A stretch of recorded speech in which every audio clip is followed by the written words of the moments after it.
Ladies and gentlemen, welcome to this webinar on international responsible business conduct in renewable energy value chains. We are very happy to have so many of you join us today. My name is Alexandra van Selm and I'm Program Director at the Sociaal-Economic Council of the Netherlands, the SER. At the SER, we support multi-stakeholder sector agreements to jointly work on improving human rights and environmental conditions in the value chain for different sectors. We're very happy to organize this event jointly with the Danish Institute for Human Rights. I will moderate the first panel of this webinar, and Tulika Bansal from the Danish Institute will be moderating the second panel. Why are we organizing this today? There is a lot going on in the renewable energy industry. We have a climate crisis, there are increased geopolitical tensions, making the energy transition all the more urgent. At the same time, the renewable energy value chain is associated with risks and impacts for people and the environment, and different stakeholders are increasingly expecting companies in the renewable energy sector to take responsibility to address these risks. We will discuss what these risks and impacts are in the first panel and offer information on how you can address them and what initiatives are available to help you in the second panel. Our starting point is that a successful transition to renewable energy sources should be sustainable, inclusive, and just for the different stakeholders involved. Before we move to the first panel, I have a few practical issues to share with you. The webinar will be recorded and the recording will be sent to you afterwards. You can share your questions and remarks through the chat and use the thumbs up emoji if you see a question from someone else that you are also interested in and would like to be asked. We will have a Q&A session at the end of each panel, so feel free to share your questions. We would also hear from you at the beginning and we will use Mentimeter to do so. So I would like to ask you to go to menti.com and enter the code that you see on the screen right now, which is 26107816. So please go to menti.com and enter the code. And then we would like to hear from you what, in your view, are the three most salient international RBC challenges in the renewable energy value chain. Just so we can set the scene and also maybe come back to this during the different panels. While we're waiting for the results to come in, I will just clarify a few terms. What do we mean when we say responsible business conduct? It is the expectation that all businesses avoid and address negative impact in their operations while contributing to sustainable development in the countries where they operate. And what do we mean by value chain? We mean the full range of activities to bring a product or service from its conception to its end use and beyond.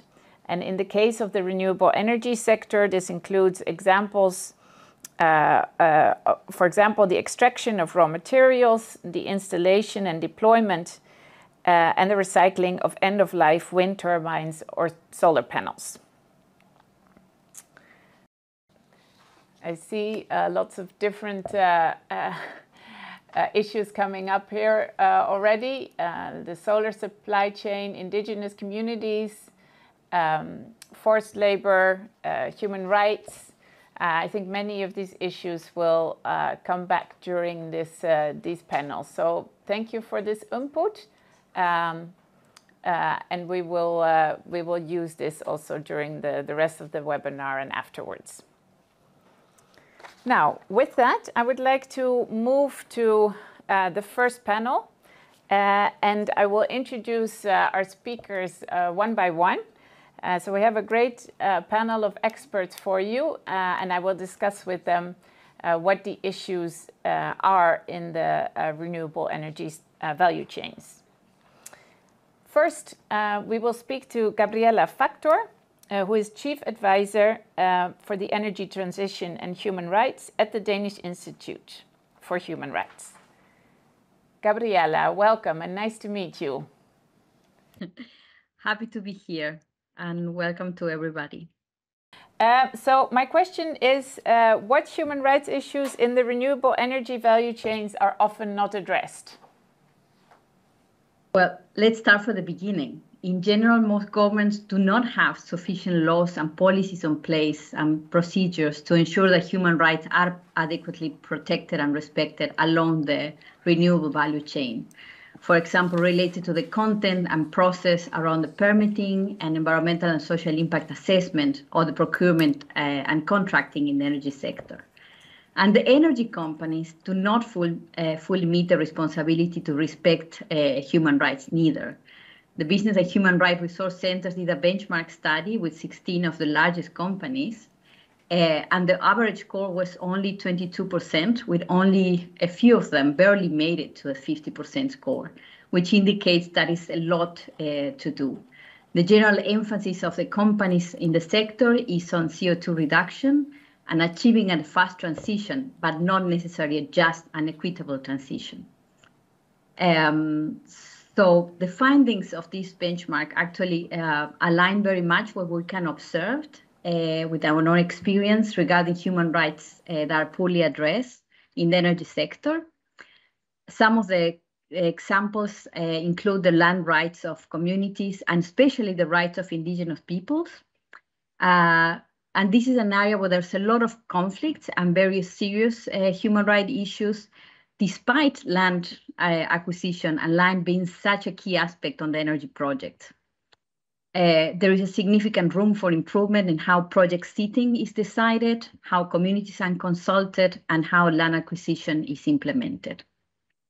Within this topic, there is one aspect that is particularly forgotten many times, and is the issue related to land access to transmission and distribution of energy. And given the structure of the energy sector, it can be observed that sometimes there are differences in how land acquisition takes place, even within the same community. Another big area where human rights are poorly addressed in the renewable value chain is related to supply chains. There is a general lack or insufficient systems to identify and monitor supply chains for human rights risk, and also to address the impact and demand that from the suppliers and contractors. And this is particularly important in relation to labor rights for suppliers and providers of services and products. Within all of these suppliers, the critical minerals for the energy transition is an area where human rights tend to be particularly serious, and the problem will only increase together with the demand, and that includes both environmental impacts and human rights impacts associated to that. One of the tendencies that can be observed is that the renewable sector tend to react to specific issues, to a specific minerals, the flavor of the day. For example, there is focus on child labor issues on the cobalt, and then the headlines hit, and there's an initiative in place, and there are efforts to solve this problem. Then move to lithium and issues of water and indigenous communities, and then an initiative is there.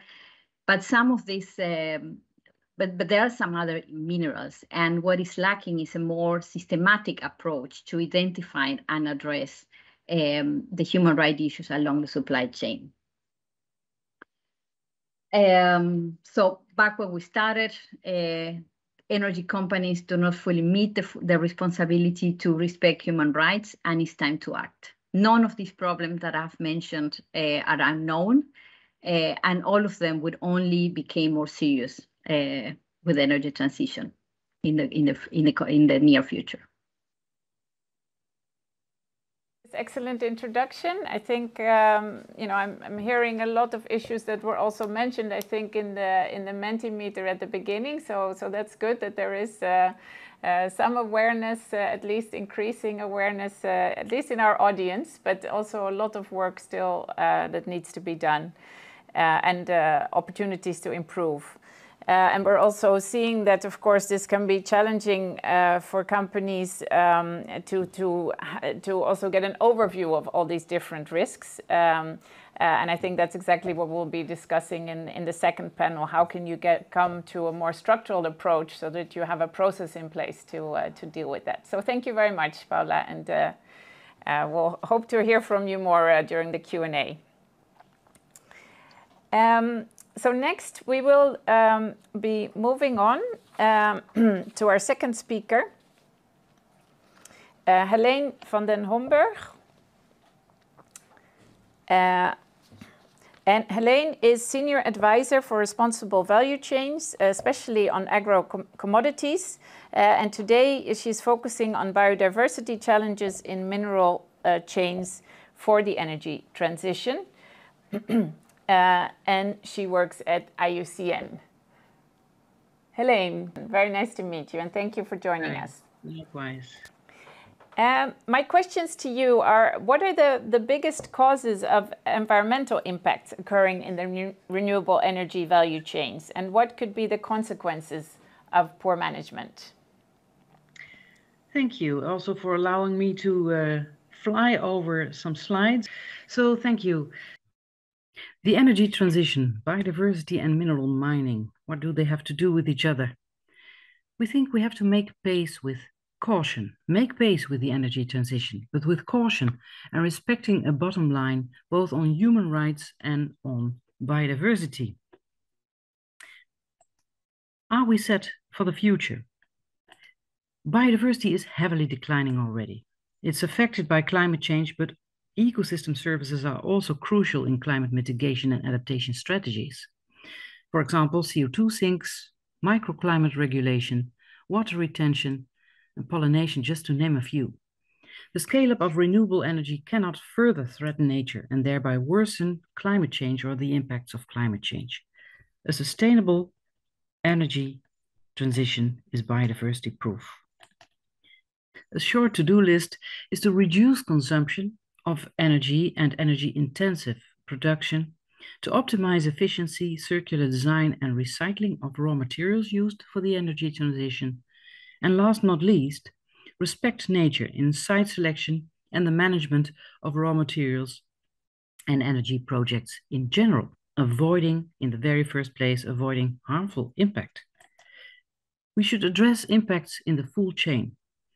The better known ones, for example, at this site in wind parks are including habitat loss and fragmentation and bird-bat collisions affecting or potentially affecting populations. But lesser known is that on the other side, there are impacts such as forest destruction, ecosystem and species loss, soil runoff, impacts on water security and availability for the sourcing of raw materials. Zooming in on that picture, what you saw and see is a satellite view of a strip mining site for nickel on Sulawesi, and nickel has a one-on-one link with the energy transition.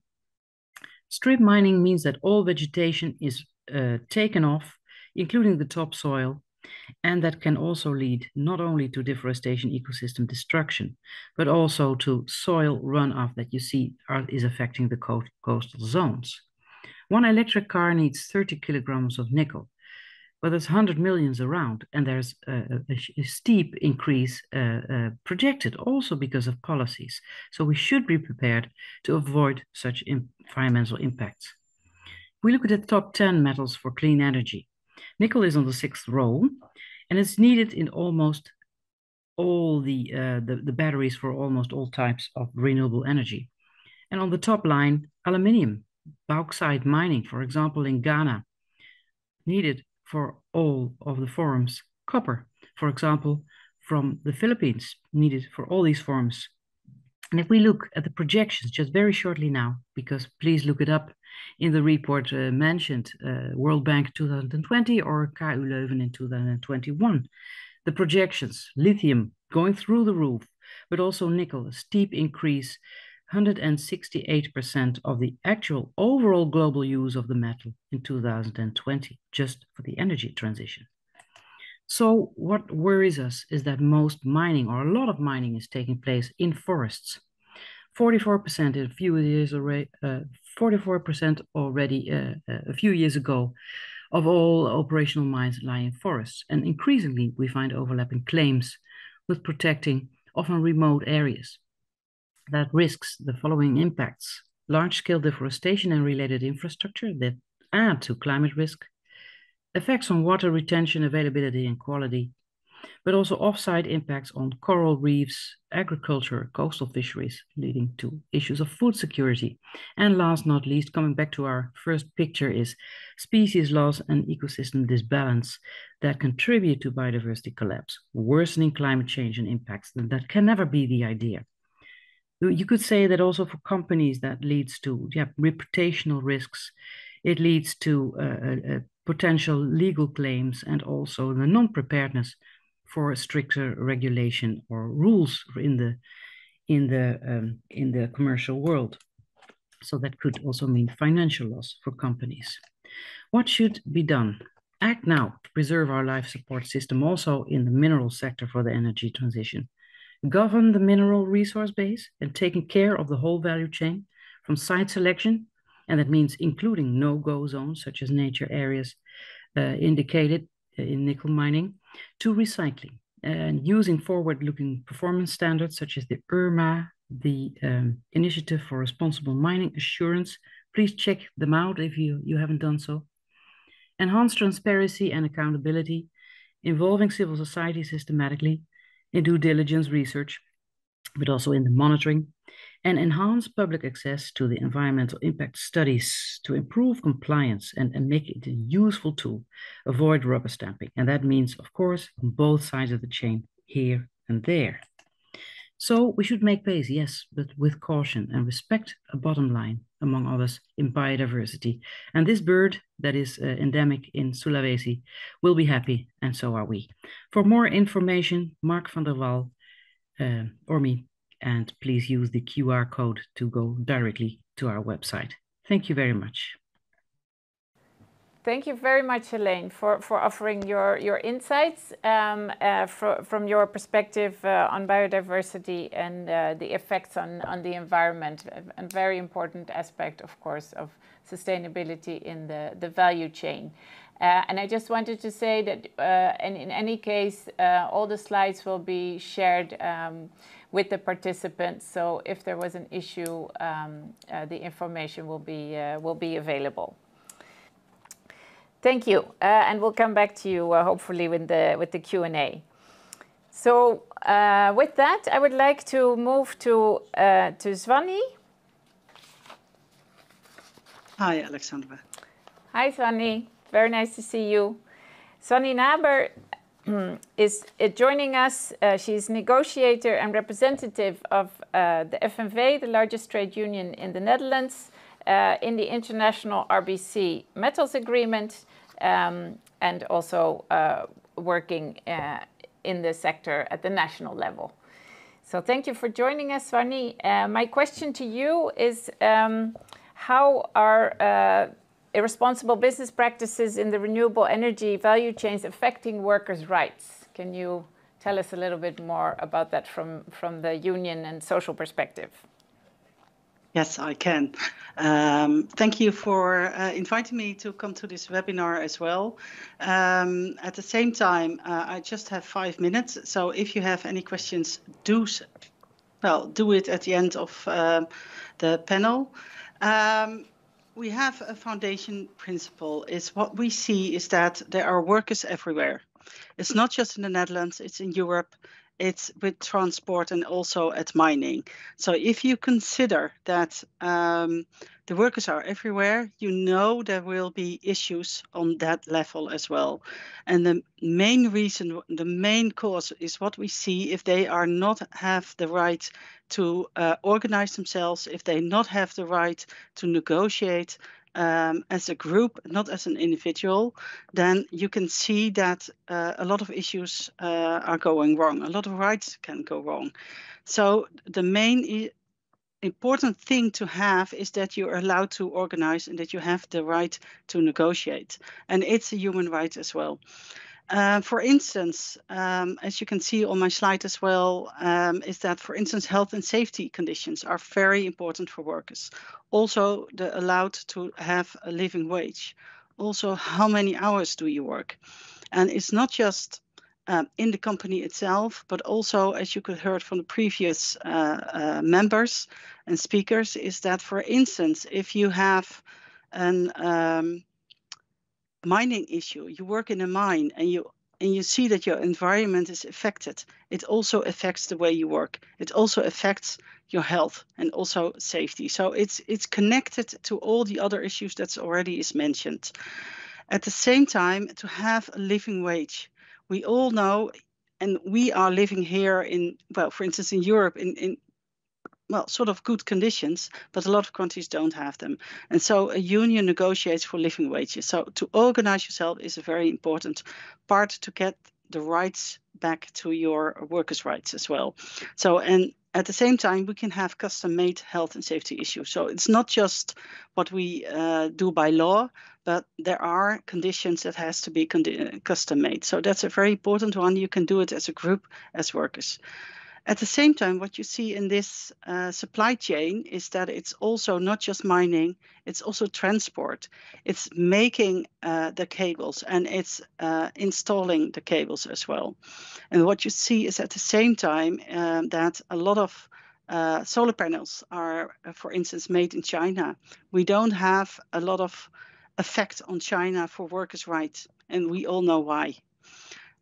So it's very important as a company that if you give the order to make solar panels, you can ask to do it the right way. That's a very important thing that a company can do. It's a very easy sentence that I just mentioned, I know, but it's at the same time, that's the way we can work together. For instance, if you work with a union organizer, and you can ask as a company with union organization, how do I have, if I give you an order for solar panels, how do I say that so I can make it right for workers in the supply chain? So the connection we can make as a union with the company, but also in the end, for instance, for mining, we can help you as a union how to put it right. We just not are for making negotiations, but also can help you as a company how to provide this. Well, at the same time, what we see is that, for example, mining issues as well. You need raw materials for all your products that you are making or ordering. And there is a lot of risk if you have those countries in account for. For instance, collective bargaining, for living wage, for health and safety issues. They all connected to the work people do. Thank you, Sunny. At the moment, a lot. Yes. Sorry, I'll round it up. Yeah, we have to finish up to go to the next speaker. The main thing is that, for instance, if you give an order to supply and install solar panels, you know where they come from. So it depends on how you give the order. And for instance, like I said in the last slide, underpayment, health and safety issues, and for instance, asking people from abroad to come to place and install those panels. Think about how you give the order to ask them to come to for instance, the Netherlands to install them. So that's a bit longer than expected. Sorry for that. Thank you very much, Sunny, and very good to offer this perspective from the unions and the impact on workers. Thank you. You're welcome. With that, we are moving on to Wijnand van Hoof. Wijnand is General Manager at Holland Solar, the sector association for solar companies. Hello, Wijnand, nice to see you. Hi, Alexandra, good to see you. Wijnand, thanks for joining us. We've heard a lot already about impacts from different perspectives, and I would like to hear from you. What are the main challenges for solar companies with regards to adhering to the upcoming responsible business conduct legislation? How can they prepare for that, and what's happening there? Yes, let me start by expressing my concerns about that there are obviously issues in the supply chain of the solar PV industry, but it isn't that easy as been mentioning. Okay, let's stop buying panels from China, and then the issue has been solved. So we do whatever we can to solve the issue, but the issue, for example, of the Uyghur forced labor is way bigger than one single company can solve. So we have to collaborate on this with the entire sector, and we do. In fact, we do on three ways. One is draw attention about the condemn all abuses in the sector, and communicate that we disagree with what's happening over there. And we do that by developing a code. So we're developing a code together with the SER on what can be expected from the sector, and if there are issues in the sector, how can we solve them and how can we react on that. That's one thing. Second is organized support for individual companies. As said, it's very hard for individual companies to solve an issue like this, but they need support in what they can do in solving in their own supply chain. And that's the second one we do together with the SER. We develop tools and we build an organization with due diligence experts to help the companies to do whatever they can in solving issues in their own supply chain. And thirdly, we try to develop things for the entire sector, and not only for Holland Solar members, but we want to make it the standard in the sector for all companies, also the companies that are not member of Holland Solar. And even then, we see that it's bigger than that. So we have to collaborate very closely with, for example, Solar Power Europe, the European branch organization, and even the American branch organization, the Solar Energy Industries Association in the US. And with those even larger organizations, we try to tackle these issues. And in that respect, I think it helps that RBC legislation is on its way, because it's important to create a level playing field for all companies to tackle the issues. So, in fact, we're very happy that this RBC legislation is in preparation, and we're happy to implement it into our sector as soon as possible. Thank you, Wijnand, and also thank you for your leadership in this area, because we do understand that this is complicated for individual companies to address, and so I think the collaboration and the role of the sector association can be very important in this. With that, we are moving on to the Q&A. So if there are still questions, feel free to put them in the chat. What I would like to do, we have time for 1 or 2 questions, not too many, and then we will move on to the second panel. There is a question actually to Wijnand, or there's a question about whether unions are involved in developing the code that Wijnand mentioned, which I can actually answer. Yes, the unions are involved in that process in the SER. So we can in the second panel you will have more information on that process. What I would like to do is to go back to the Danish Institute and have to ask one more question, especially about the responsibility of companies when risks occur far away in the supply chain. Because I think that's something that we often hear companies concern about, what is the expectation in that case. So Gabriela, could you maybe say a few words about that?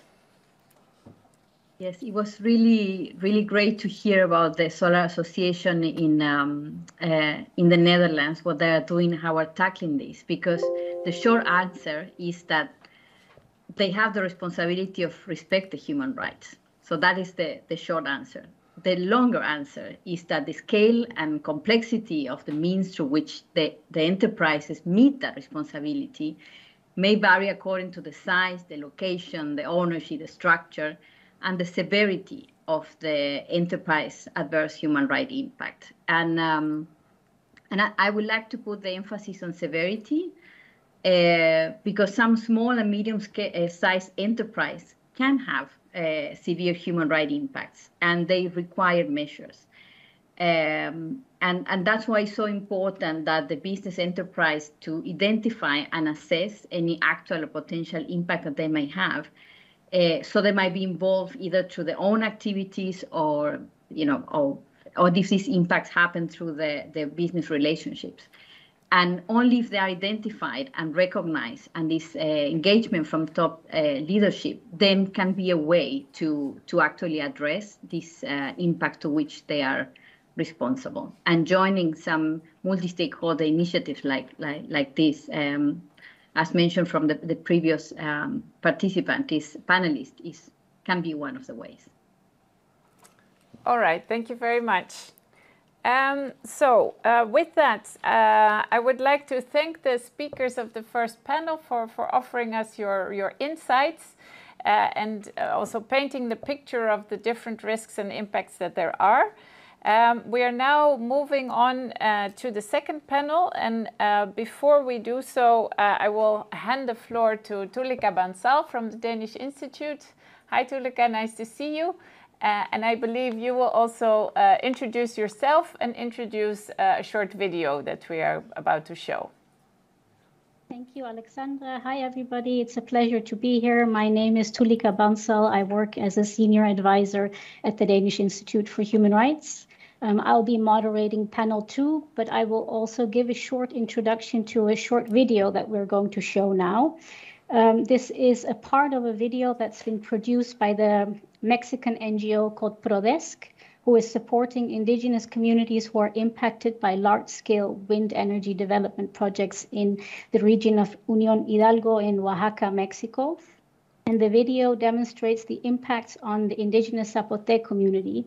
We are just showing a part of the video, but for those that are interested, we can share the link of the full video through the chat. Nosotros nacimos acá, conocemos la tierra, la trabajamos, es nuestra madre. Ella nos vio nacer, es cuestión nada más de ponerle atención y quererla un poquito. Este ruido del viento para nosotros es agradable porque nacimos con él. Esa es una parte que es una bendición y a la vez es una maldición porque todas las empresas eólicas voltean a ver al istmo.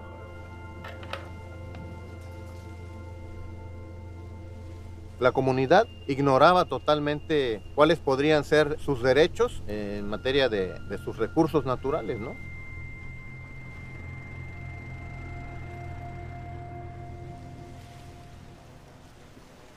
Les puedo platicar cómo era Unión Hidalgo hace 40 años aproximadamente. Era una alegría llegar a Unión Hidalgo. Pues era un paisaje.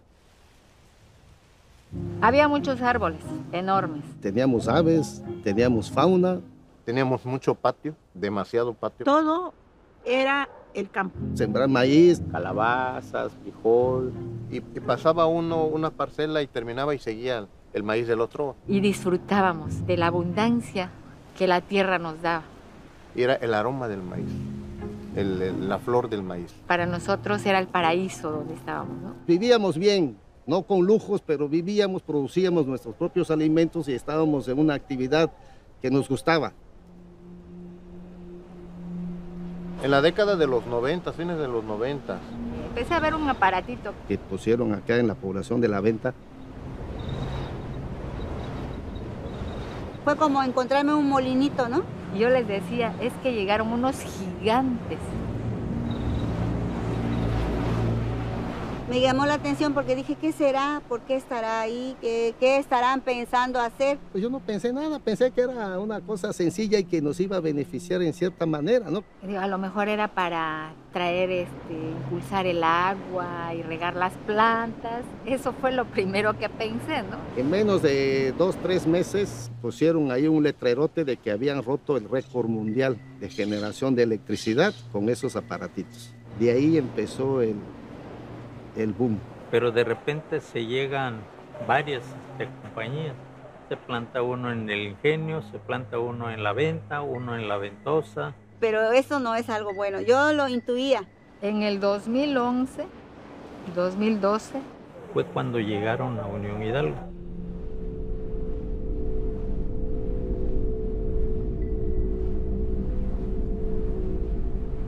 Siento que permanecí indiferente porque no lograba alcanzar la dimensión del problema real, ¿no? Yo en lo personal, yo nunca pensé que esto iba a tener tantas consecuencias como las que estamos padeciendo ahorita. Para la gente que vive distante de estos aerogeneradores, todo es hermoso, trae muchos beneficios, que no perjudica en nada. No tengo el predio a 3 kilómetros del parque de Acciona y supuestamente las normas europeas debe de haber una separación de 8 kilómetros entre parque y parque. No se me cruzaba por la cabeza que mi pueblo iba a tener parques eólicos, ni mucho menos pegaditos al pueblo. Este es otro aerogenerador desde adentro de la camioneta. A 300, 400 metros de los aerogeneradores. El ruido, el zumbido de las aspas. Que no los deja dormir. Se están obstruyendo las venas que alimentan nuestros pozos. A nosotros nos agarraron de tontos. Pensé que solo afectaba a los dueños de esos terrenos, ¿no? Yo lo que veía nada más eran las grandes torres, ¿no? Y por eso pues no le di la importancia. ¿Qué está pasando con nuestra flora y nuestra fauna? Yo no sabía el impacto que estaba teniendo. No se hizo una junta en toda la población, no se convocó a la gente. La comunidad ignoraba totalmente cuáles podrían ser sus derechos en materia de sus recursos naturales, ¿no?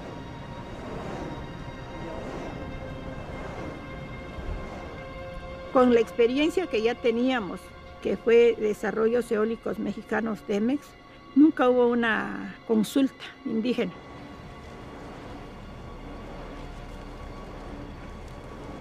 Si nosotros no defendemos a nuestro territorio, ¿quién lo va a hacer?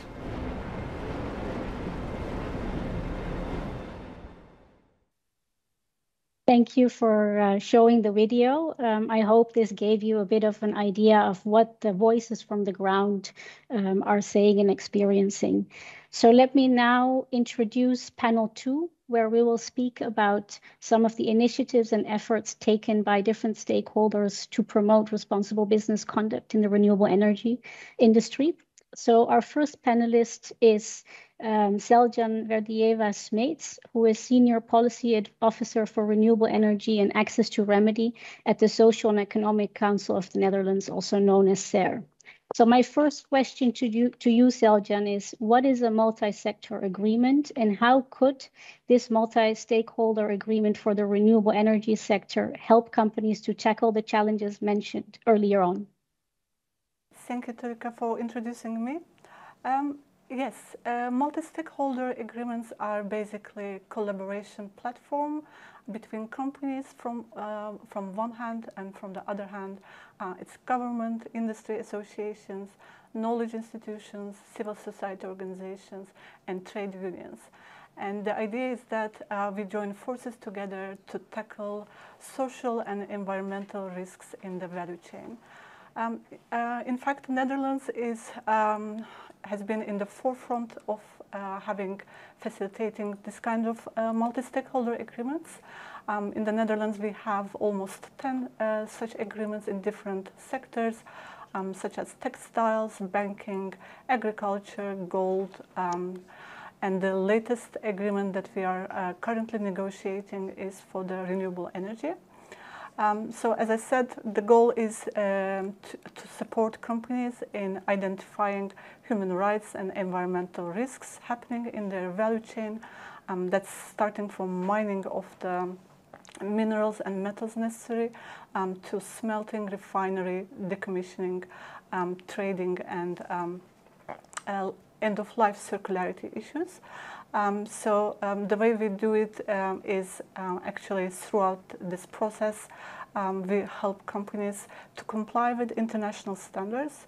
And those international standards are basically the OECD guidelines on multinational enterprises, UN guiding principles on business and human rights, relevant international labor organization conventions. And through these agreements, companies are also supported to comply with national legislations on human rights due diligence. As you might already know, some countries in Europe have already this kind of legislation, such as Germany, France, Netherlands is preparing one, and the European Union is also in the process of preparing corporate sustainability due diligence directive. So through these sectoral agreements, companies are better prepared for this process for compliance. Next slide, please. So how the renewable energy agreement works, it's basically, there are 4 core focus areas of the agreement. First and foremost, we provide one-on-one due diligence support to companies. So we assess where they stand in their human rights and environmental practices. We give them relevant tools and templates to improve them. We match them with the relevant parties of the agreement. For example, there are civil society organizations in the agreement with a specific knowledge on human rights. Trade unions are well equipped with knowledge on the labor rights. So knowledge institutions on different topics. So we match them with the companies so that companies can improve their sustainability practices. The second core activity of the agreement is basically joining forces together and initiating collective projects in the value chain.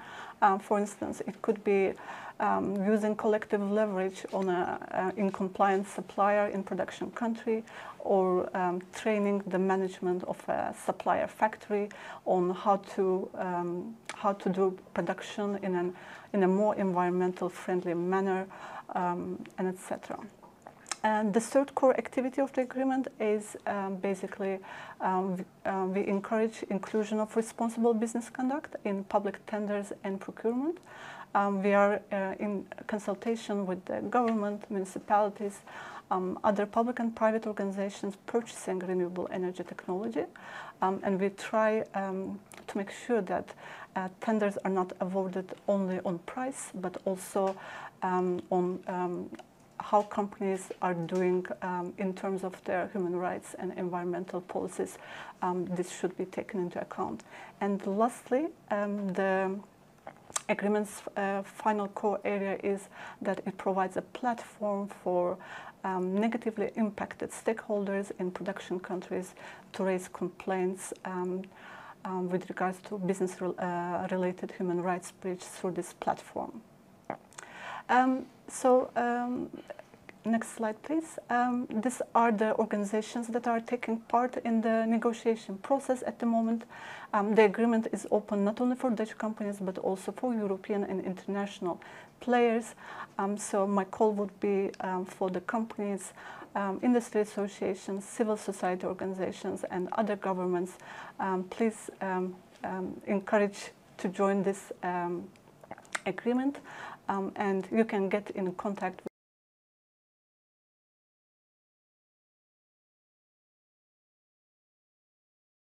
Back to you, Tulika. Thank you very much, Seljan. I think this is a very innovative and important initiative, and I hope that many of you will be inspired by what Seljan shared. Let me introduce to you our second speaker of this panel, that is Arjan Paal, who is Senior Sustainability Advisor at Vattenfall. Arjan, my question to you is, what are some of the examples of good practices with regard to responsible business conduct that your company has initiated and implemented to tackle negative human rights and environmental impacts in renewable energy value chains? Thank you for having me. And I had one slide to share with you. So if we can pull that up screen. I only have a couple of key topics to share with you. I'll come to the good or the practices that you asked for in a minute. But I think firstly, if we take the first text on the slide. Yeah, I think, but what's clear from the previous speakers, there's a lot of change. And in short of the long, is that we have a changing Vattenfall in a changing context. We change our asset portfolio, we change our supply chains, and by doing so, we also change the issues that we face. We also see a change in the needs and expectations of shareholders or stakeholders, and rightfully so.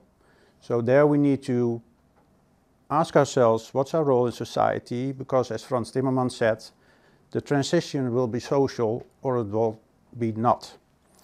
So what are the challenges that we face? And that's the second pillar on the slide.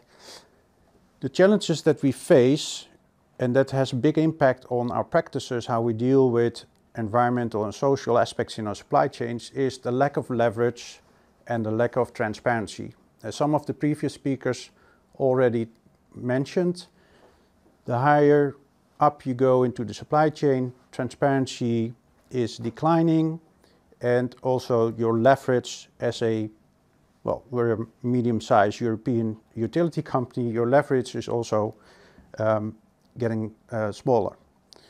So there, it's very important to dare to share, because when we talk our environmental issues in our own operations, in our own assets, then it's fairly clear. But when we start to discuss upstream and downstream issues, it's quite often it's dare to share, dare to open up, dare to mention that there's a lack of transparency and there's a lack of leverage. I was just talking to a great or big OEM yesterday, and I was quite open on the issues that we face, that we might be quite unaware of, and he had exactly the same experience. And that's also the bridge to the last pillar of the slide.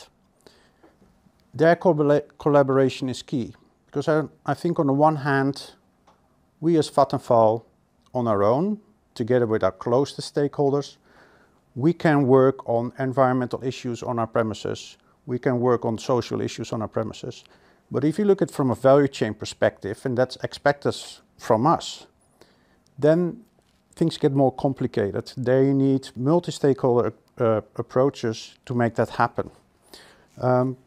Joining the First Mover Coalition from John Kerry, joining Wind Europe in their efforts to make sustainable supply chains, joining the Covenant here in the Netherlands, joining Solar Power Europe, joining Holland Solar.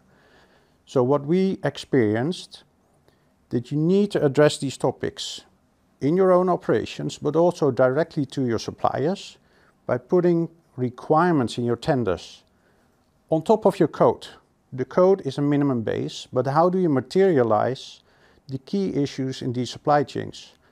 For example, asking explicitly the origin of typical minerals in specific tenders. And there you need to challenge your suppliers, but also dare to be challenged by stakeholders like NGOs and institutions which are here present today as well. Last topic, dare to backcast. Don't see the issue as where you are now, but decide or come together and see where you want to be to tackle the issue and start backcasting instead of seeing difficulties and all burdens which make it very hard to tackle these issues. And that's basically, so we have a lot of change. We need to respond to that. We have a lot of challenges that come with it, but collaboration is key, because these issues you can't solve as an individual company or an individual stakeholder. Thank you very much, Arjan, for pointing out these 3 C's. I think it's very well put. Let me now move to our third speaker of this panel.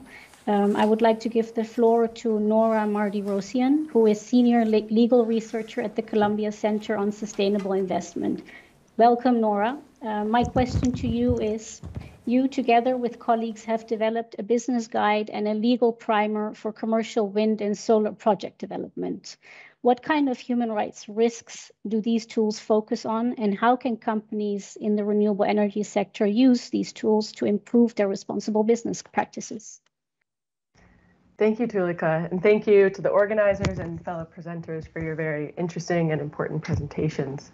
Today I'm going to speak about 2 resources that we at CCSI, the Columbia Center on Sustainable Investment, launched this year, which can help renewable energy companies understand their human rights impacts and what to do about them.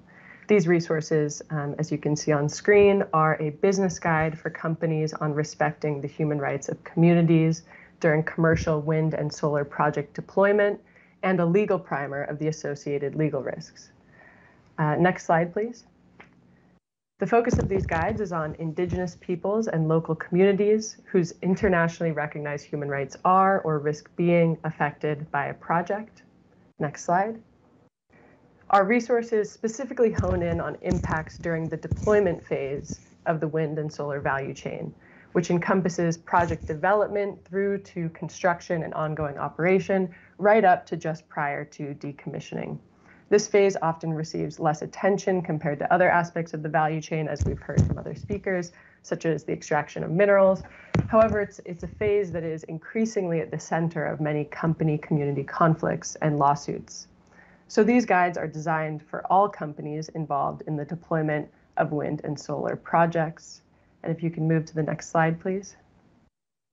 The kinds of community-related human rights impacts that these guides focus on include land acquisition without free, prior, and informed consent of Indigenous peoples, violence against human rights defenders, and labor rights impacts. And looking at this list and recalling the video that we watched to introduce this panel, it's important to note that some of the most critical human rights issues at the deployment phase relate to the specific rights of Indigenous peoples to self-determination and their collective rights to land, territories, and resources. This is not an exhaustive list that we have on this slide, but it gives a snapshot of some of the most common and severe community impacts during deployment. Next slide, please. And these negative human rights impacts that we've discussed are obviously bad for those peoples, individuals, and communities impacted, but our research also shows that they're bad for companies who face increased legal, operational, financial, and reputational risks that can flow from their failure to address these human rights impacts. This is therefore bad for the planet, as we all know, because it risks delegitimizing the sector and limiting its ability to expand energy production responsibly around the world. To address this, our guides provide companies with a summary of the business case for respecting human rights at the deployment phase. And we don't have time to cover all of these in detail today, but the list of business risks companies face that's on this slide are covered in more detail in our guides. So finally, to wrap up, I'd like to highlight some of the core recommendations and good practices proposed by our business guide. Next slide, please. The recommendations in our business guide focus on addressing the gaps that drive human rights impacts connected to project deployment, and each recommendation is supported by several case studies and examples of real companies making progress in that area. We organize these recommendations under 4 key pillars companies should use to guide their development of comprehensive human rights programs. The first is governance, that companies should establish an internal governance framework with executive-level oversight to ensure that their human rights program has structure and accountability, and that their commitment is integrated across all business functions and decisions. Next are policy commitments. The UN Guiding Principles on Business and Human Rights have clear expectations for companies' human rights policy commitments, and we provide guidance on meeting those expectations, along with having more tailored policies for community engagement, free, prior, informed consent, and human rights defenders. An example we share is that of Enel, which has a human rights policy that was approved by its board of directors and commits to the UN Guiding Principles and specific standards related to human rights, Indigenous rights, and labor rights. It also extends this policy to the company's contractors, suppliers, and other business partners, in particular, security personnel. Next is due diligence, integration, and remedy. This involves embedding human rights due diligence throughout all processes and decision-making of the company. This includes conducting human rights impact assessments, which Vestas and other companies in the sector have done to better understand their human rights impacts at a company level or at a project level. It also involves acting to prevent and mitigate human rights impacts, establishing and implementing effective grievance mechanisms, and tracking and reporting human rights performance. And finally, the business guide provides recommendations on partnerships. This includes working with business partners to improve their performance, as Ørsted does through its Code of Conduct for Business Partners, And it also involves engaging in industry and multi-stakeholder groups and exploring project equity models with communities. For example, our guide describes several renewable energy companies in Canada and Australia that have partnered in collaborative ownership models that ensure Indigenous peoples retain a share of the ownership and or profits of a project. So to refer back to Arjan's call to action, dare to share, not just information, but the ownership and benefits of projects. So to wrap up, I think our business guides and legal primer can serve as very helpful tools for renewable energy companies as they work to improve their human rights performance.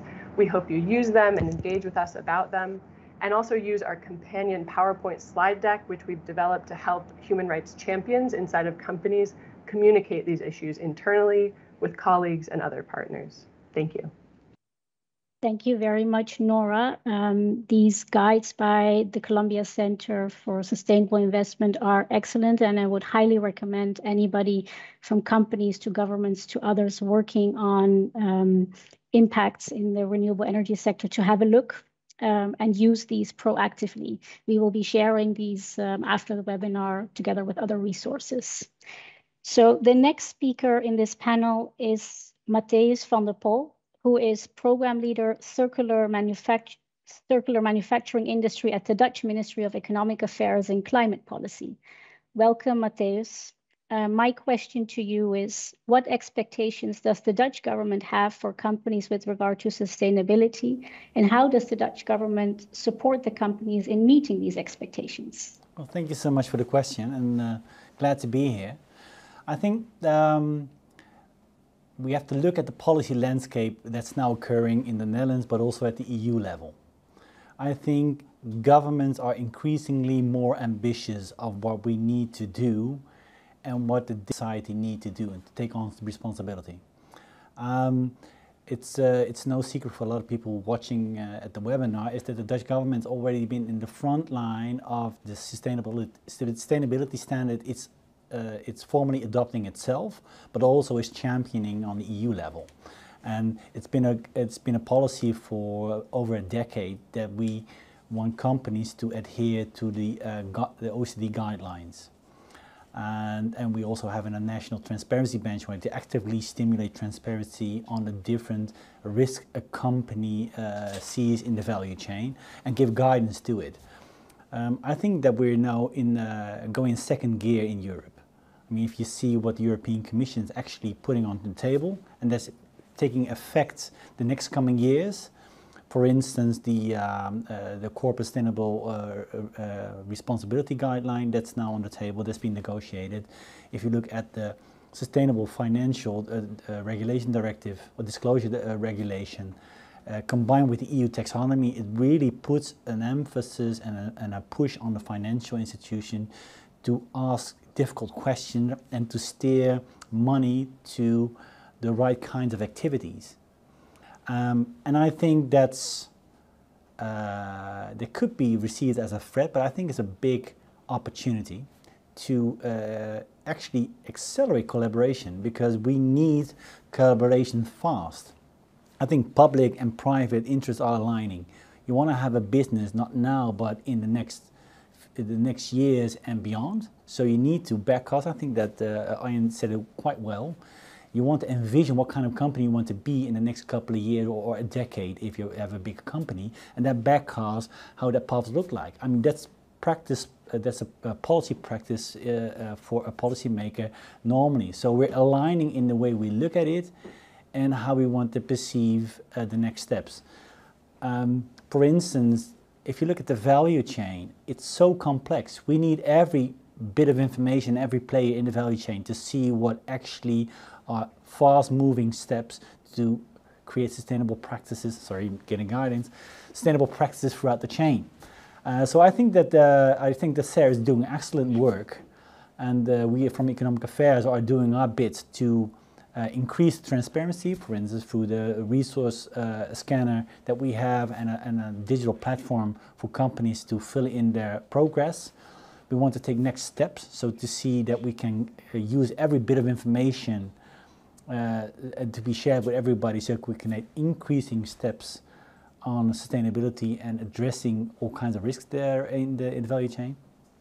And in the Netherlands, in the Dutch situation, but I'm betting that it's in different member states as well in Europe, but also on the EU level, we are increasingly in a more, how do you say, challenging geopolitical situation, and where resources become much more a forefront interest that we need to address. And a lot of the examples that I've been giving are about resources. So on a European level, there's a lot of action on a Raw Materials Act. Also in the Netherlands, we have a national resource strategy we want to, that's been promised to Parliament. And you want to take on board all kinds of learned lessons and innovative way of collaborating in the continent as part of your approach. Not only on the risk side, but also very curious to learn what the opportunity sides are. So I'll just leave it to that. Thank you very much, Matthäus. Good to hear that the Dutch government is taking a leadership role in promoting responsible business conduct in the renewable energy sector. Let me now turn to our final speaker of this second panel. The final panelist is Saksham Nijavan, who is Principal Strategist Energy and Climate Change at Forum for the Future. Saksham, welcome. My question to you is, could you tell us a little bit more about the Responsible Energy Initiative that you're involved in, and how this initiative can help companies and financial sector actors with their international RBC practices and ambitions? Thanks, Tulika. I don't have any presentation because I'm also seeing some technical challenges with it. So I've just shared a link, and I think the team will share more links towards that takes towards the work that we do, and it'll take you all the resources that we've got. So anything that you want, go to this link. Well, thank you. I'm Saksham. I lead the Responsible Energy Initiative. It's run by a consortium of organizations. So I not only represent Forum, but I represent the consortium that runs the initiative. The initiative itself is a multi-country inquiry. So we started off in India in 2020. We are taking this to the Southeast Asia and Philippines over this year, and hopefully be able to take this to the Americas as well. But I'll share more about what we're doing in India because we're quite further ahead in our inquiry in India. The Responsible Energy Initiative seeks to build a renewable energy sector that adopts business models, value chains in the renewable energy sector that center justice, equity, universal rights, and enabling resilient ecological systems at their core. So we're really looking at the value renewable energy can play in driving a just transition towards clean energy.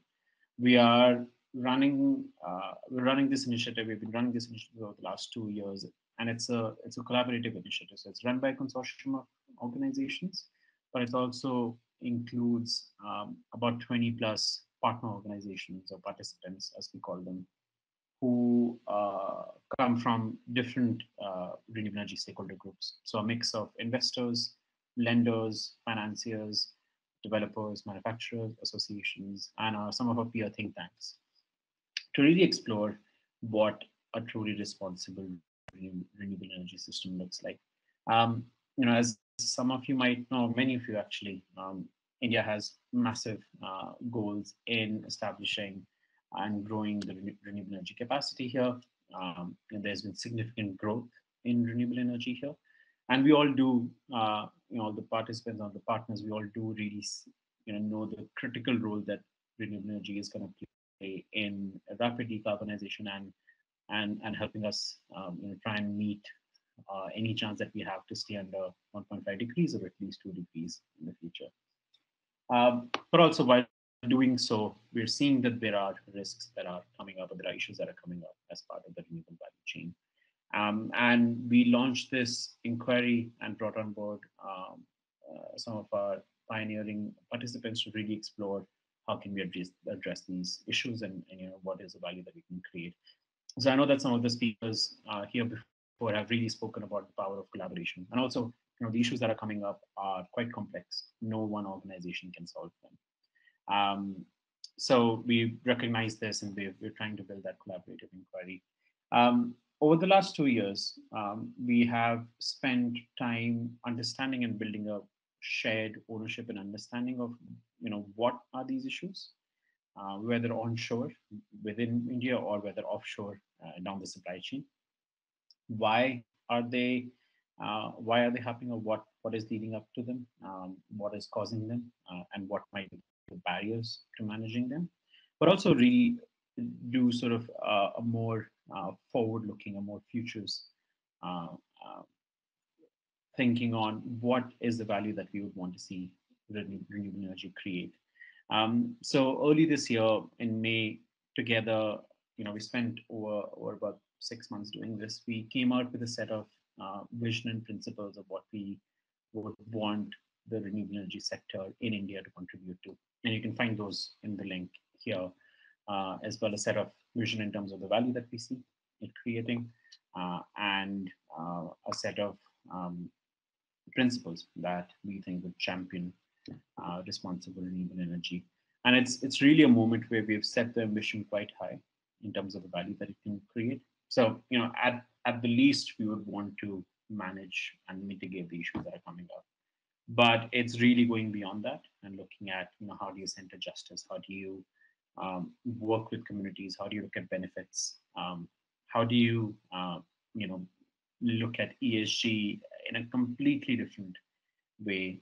How do you look at, are you creating value for different stakeholders? How do you set renewable energy as a benchmark as the sector is growing, in being able to do that as well. And now we're at a point where we are collaboratively exploring what might be the actions towards it. So we spend time understanding what are the barriers. We're exploring how can we turn those barriers or the issues into actions. And we're exploring a few project ideas or pilot ideas that are going to be done collaboratively, sort of collaboration between civil society, corporates, businesses, investors, on moving towards that vision and championing those principles of responsible renewable energy as well. Some of them, I can speak a little bit about them, and I can stop them, Tulika. Some of them include, really looking at how do you, ESG has become somewhat of a bad word now, but how do you look at what is the value that ESG in ESG investment in renewable energy can make? How can you change ESG dramatically with that ambition? Another one looks at, what are the different multiple land uses that we can bring in along with renewable energy? In India, especially, there are massive plans to increase solar capacity, which is going to need a lot of land. So while being cognizant of that, looking at what might be different multiple land use models, ownership models, benefit sharing models with communities as well. Another one looks at circularity. The waste that is going to be generated as part of the renewable value chain along with allied sectors, including storage, right? How can we make the renewable value chain more circular, and not just looking at recycling, starting from recycling, but also looking at how do you, for example, manufacture panels that are easier to recycle right from the start as well, because that's a big issue that's coming up. They're quite difficult to take apart and to take on different components to recycle. Shem, I'm going to interrupt you here. Your time is up, so that we have some time. So that we have some time for questions and answers. We received some questions from the audience. So let me start with a first question for Seljan. My question to you that came from the audience is, what is expected from companies when they join the Renewable Energy Agreement? Could you elaborate on this? Thank you. Very interesting question indeed. So I think the most important requirement from the companies is that they should be ready and willing to improve their human rights and environmental due diligence, basically by complying with the OECD guidelines for multinational enterprises and UN guiding principles on business and human rights. So the way we do it is the expectation is that every year of the agreement, the compliance is a bit improved, and by the end of the agreement, they are at least 80%, 100% compliant with these guidelines. So yeah, as I can summarize, the willingness, readiness to comply with these important international instruments and willingness to improve their sustainability practices. That's the most important requirement. Thank you, Selcan. Another question for Arjan. Hearing these different presentations on the two multi-stakeholder initiatives, do you think that these are helpful for renewable energy companies like yourselves, and why? I really have a short answer to that question.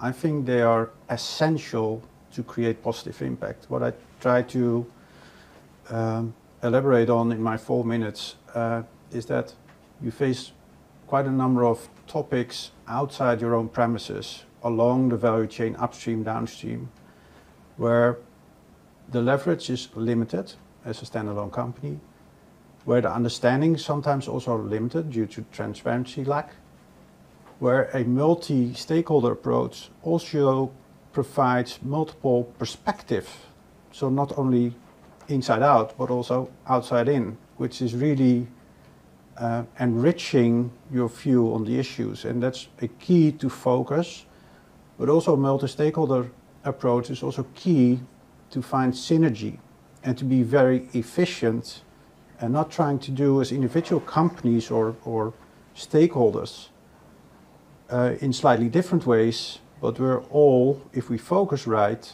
we're all looking for the same to create positive impact. So I think it's crucial to have multi-stakeholder initiatives on top of our individual companies' work.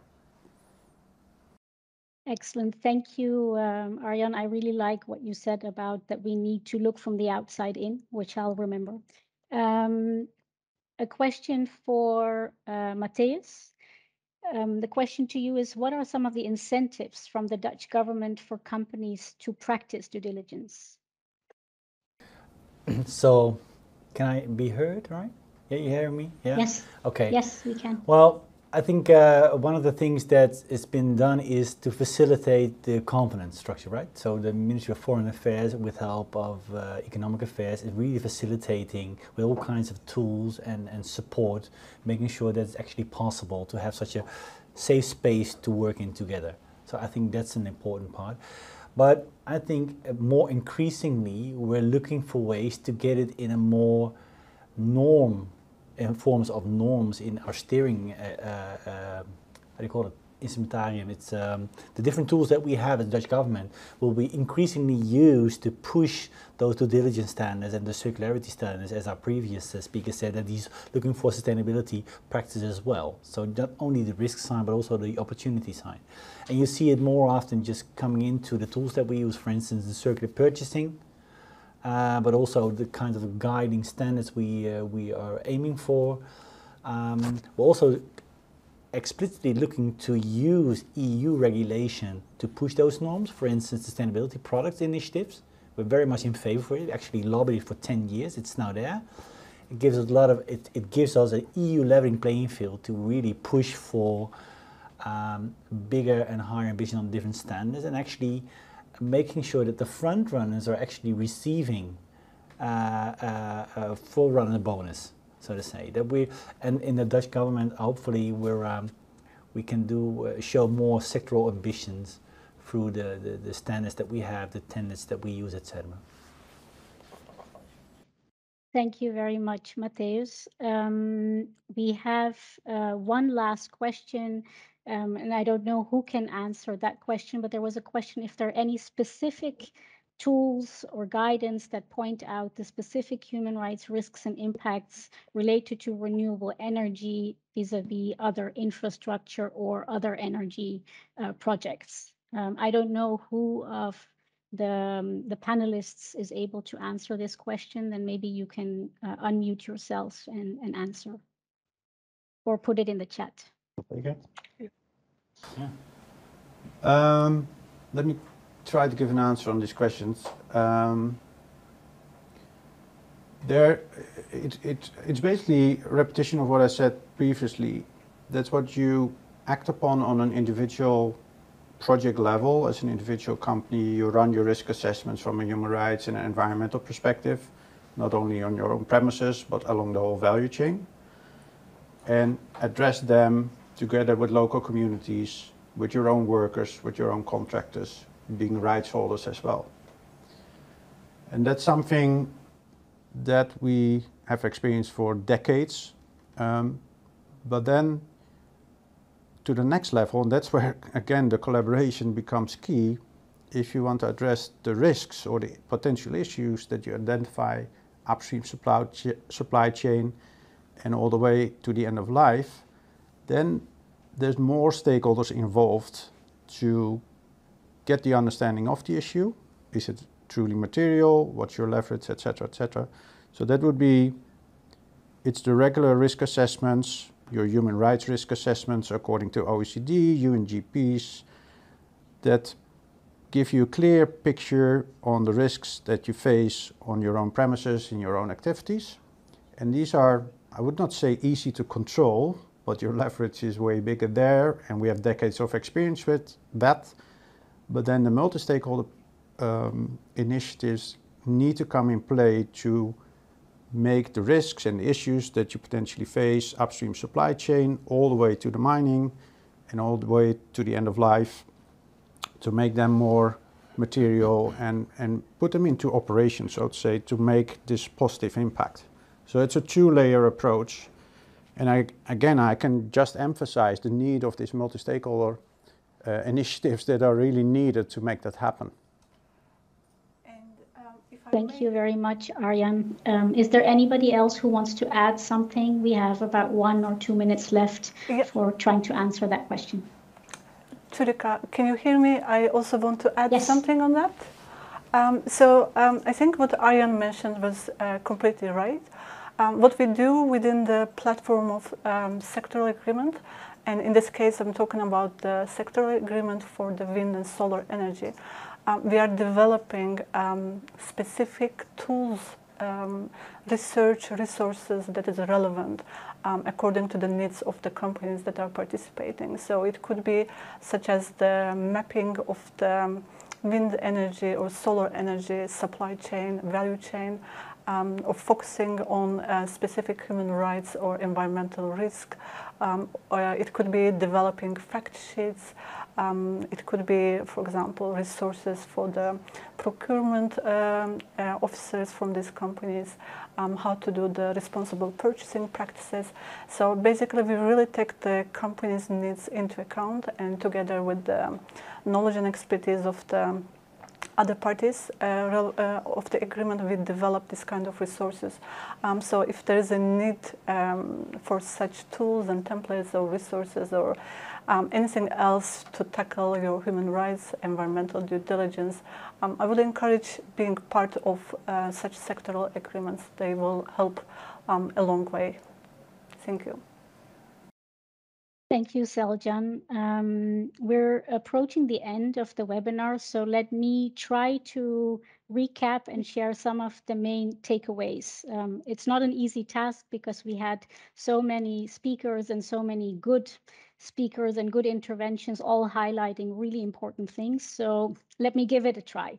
So what we heard today is that governments and companies still have a lot of work to do to meet their duty and responsibility to ensure responsible business conduct and respect for human rights and the environment in the renewable energy sector. We heard about different risks and impacts, human rights and environmental risks and impacts in the renewable energy sector, including land rights issues, impacts on indigenous people's rights, human rights defenders, but also issues in the supply chain, especially in the mineral supply chain. We were also told that we may need to look at some of the less known but still critical minerals required for the energy transition.